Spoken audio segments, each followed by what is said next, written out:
এর আগে কিন্তু আরো 2টা মিটিং হয়েছে। সেই মিটিংগুলোতে প্রথম মিটিং আমি নিজেই ছিলাম। এই মিটিংটা কেন হয়েছে? এটা কোনো নির্বাচনী সংলাপ? নো। প্রধান উপদেষ্টা দেশের রাজনৈতিক পরিস্থিতি এবং মাইলস্টোন স্কুল অ্যান্ড কলেজের যে ঘটনার প্রেক্ষিতে অস্থিরতা তৈরি হয়েছে, এর পিছনে যে নানা ষড়যন্ত্র কার্য করছিল, এটাকে সামনে রেখে উনি রাজনৈতিক দলগুলোর ভূমিকা প্রত্যাশা করেছেন, সহজে প্রত্যাশা করেছেন, এপিকে মিটিং ডেকেছেন।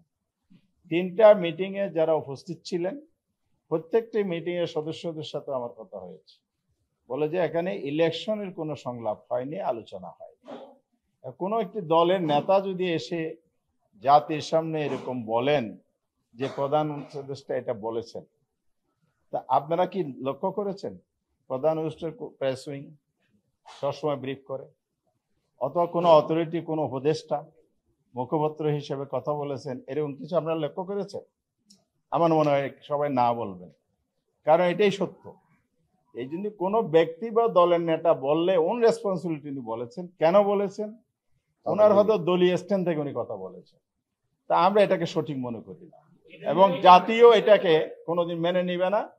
কারণ সরকার নিজে যতদিন বলবে না যে অমুক দিন, অমুক তারিখ, অমুক মাসে জাতীয় নির্বাচন অনুষ্ঠিত হবে, এর আগে কোনো বক্তব্য গ্রহণযোগ্য হতে পারে না। সেই দায়িত্ব আমরা নেব কেন? সরকারের এই দায়িত্ব হচ্ছে তার অবস্থান পরিষ্কার করা। হয়তো অপেক্ষা করলে আপনারা পাবেন। আর সরকার কি ভাবছে না ভাবছে এটা কি সরকার একা করতে পারে?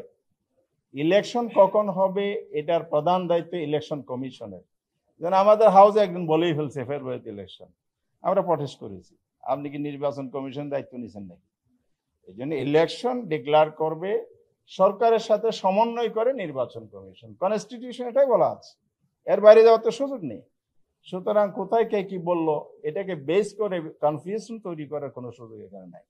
আর রোহিত ভাই একটা পয়েন্ট হয়তো বলতে ভুলে গেছেন, আজকে 4টা পয়েন্টে আলোচনা হয়েছে। তার মধ্যে আরেকটা বিষয় ঐক্যমত হয়েছে, সেটা হলো প্রধানমন্ত্রীর 10 বছর মেয়াদের অধিক তিনি প্রধানমন্ত্রী হতে পারবেন না, অর্থাৎ তার লাইফের মধ্যে তিনি 10 বছর পর্যন্ত প্রধানমন্ত্রী থাকতে পারবেন। সেটা 1 মেয়াদে হবে না 2 মেয়াদে হবে। আগে ছিল যে এটার সর্বসম্মত ঐক্যমত হয়নি, কথাটা ভেরি ক্লিয়ার। আগে অনেকে সাবজেক্টিভ ঐক্যমত বলেছিলেন, যে বিএনপি এটা বলেছিলেন, সাবজেক্টিভ বলেছে। তো আজকে কিন্তু সর্বসম্মতভাবে এটা ঐক্যমতে প্রতিষ্ঠিত হয়েছে। সুতরাং এক্ষেত্রে আর কোনো কনফিউশন নাই। অর্থাৎ আজকে 3টি বিষয়ে কিন্তু প্রায় কাছাকাছি, এক ফুললি তো 2টা হয়েছেই। এই যে রোহিত ভাই যেটা বলেছেন, পুলিশ কমিশন একটা স্বাধীন কমিশন হবে। আসলে এখানে দুর্ভাগ্যজনক হচ্ছে পুলিশ সংস্কার কমিশন একটা কমিশন হয়েছে, আলোচনার টেবিলে এটা আসেই নেই। এবং রাষ্ট্রীয় পয়সা খরচ করে এত বড় একটা আয়োজন করলো, এটা গুরুত্বপূর্ণ বিষয়। পুলিশের সংস্কার যে অনিবার্য, এটা প্রস্তাব না, এটা অনিবার্য বিষয়। এটা কেন যে আসলো না, এটা আমরা সেখানে আমাদের উদ্বেগের কথা জানিয়েছি। সেখান থেকেও তো গাইডলাইন নিয়ে স্বাধীন পুলিশ কমিশনের বিষয়ে আজকে যত লম্বা আলোচনা হয়েছে, বেশিরভাগ সময় গিয়েছে প্রস্তাবটা ছিল অপূর্ণাঙ্গ, ইনকমপ্লিট। পরে একটা কম্প্রিহেন্সিভ প্রস্তাব সবার সাজেশন ইনক্লুড করে করেছে। এই জন্য আমরা কমিশনকে ধন্যবাদ জানিয়েছি। তো এই জন্য বলছি যে এই বিষয়গুলো যে আসে নাই, এই ব্যাপারেও কিন্তু জনগণ কনসার্ন। এটা গুরুত্বপূর্ণ। এই বিপ্লবে বা অভ্যুত্থানে তো পুলিশের ভূমিকাটা আমাদের সামনে পরিষ্কার।